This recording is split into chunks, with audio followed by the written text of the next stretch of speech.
acquisition, invention of new languages. And this is relevant in terms of child acquisition of language because of what's a truism in the field, which is new languages are invented by kids. Adults do not invent new languages. Adults may be able to go to the office each day and decide whether this or that word should be protected from the French language, but languages are invented by kids.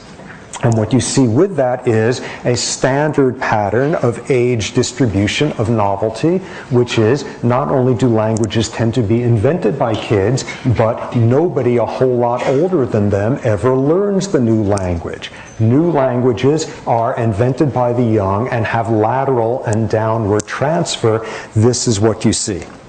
Great example of this about 20 years ago in Nicaragua, where for the first time after the revolution there, for the first time, there was anything done in the country in the way of education for deaf children, who otherwise were just left to sort of languish in villages and ignored and not educated, all of that. The first attempts to have schools explicitly for deaf children.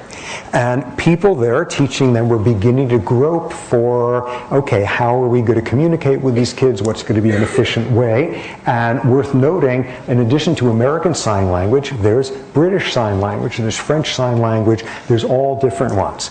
And what began to emerge after the first year or so in the school was the kids came up with their own language. They began to generate their own sign language, which over the subsequent generations became more and more mature and sophisticated, and we'll see ways in which that occurred. And this is now Nicaraguan Sign Language. This is the sign language that is taught to deaf individuals there, and this was invented by kids. This emerged from the students there while the adults were trying to figure out and having, conferences and meetings about what sort of sign to use for this. And there are the kids in the dorms generating their own language. 10-year-old kids was the average age there where this was happening. Languages invented by new kids.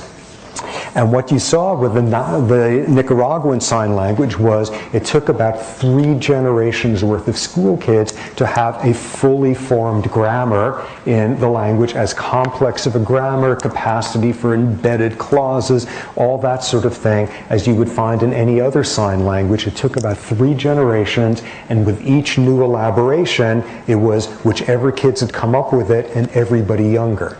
Even after a while, the original generation who had invented Nicaraguan Sign Language, that first generation, they weren't very good at the later, fancier versions. That same deal. Languages are invented by the young, and languages are greatly shaped and changed and modified by the young as well, and there's not a whole lot of people older than them who ever pick up on it. So that's a pattern again and again.